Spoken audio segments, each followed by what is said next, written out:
All right, welcome to another episode of the MLB Draft Team Previews that we're doing here for the AL West this week. Today we're doing the Houston Astros, and while we've said this in previous team previews, it is almost impossible to predict what the Houston Astros will do in the 2021 MLB Draft, and it was impossible to decide what they were going to do in the 2020 Draft. That's because they got caught cheating, and the penalty for that was losing their first and second round pick. So they have their first pick, number 87 overall in the 2021 draft. Last year, Jeff and I predicted that they would go big with one of their first picks. They did. They went with Alex Santos, a righty out of New York, a prep righty out of New York. I generally tend to think that they're going to do the same thing this year, even though they have, 17 more rounds and some more bonus money to play with. Jeff, what direction do you think the Astros are going to go, and what does their farm need? I would say that their farm probably more than anything else needs a potential impact bat with some upside. But I think based on the hitters in this draft and where they pick and where a lot of the prep picks within that range are destined to go, they may end up going arm here. Not necessarily because they need it, but just simply because from an organizational standpoint, they do a really good job of developing pitching. I think, as we talked about, off air before we recorded this, they've done a good job of bringing along a lot of these arms that had major relief risk attached to their profiles and some questions regarding the command and control. They've gone after, funny enough, it seems like lower ceiling, higher floor type of college bats. And they've got a fair amount of those, but I think that's also left them somewhat limited in terms of, upside, in terms of the position players that they do have within the organization, maybe outside of a guy like Colin Barber or someone like that that's showing a little bit more power this year. But, it wouldn't shock me if maybe they go in a direction of, funny enough, what if Alex Binelas, who's fallen a ton, if he's around there for him?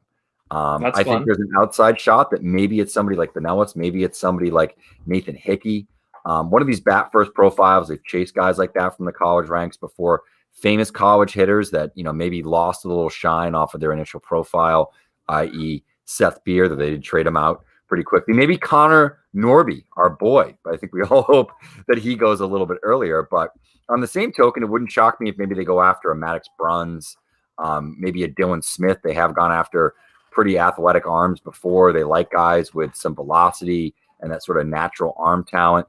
That wouldn't be a shock. Another guy I'll throw out there is Ryan Holgate.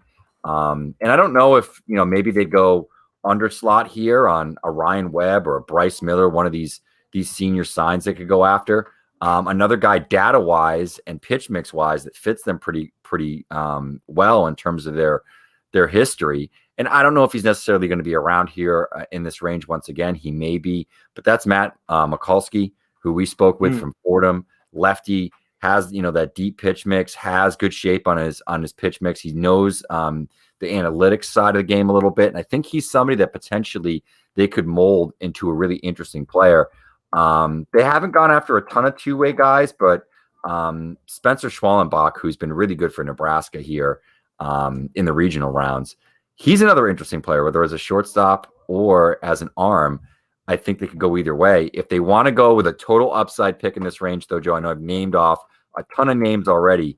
Michael Robertson could be a really interesting profile for them. They've gone after some of these speed first type guys before and developed them pretty well, or at least gotten some potential roll 20 types with like Miles Straw when he was drafted, developed him to the point that he's now, at least a utility. I don't think he's really a major league regular, maybe a second division regular.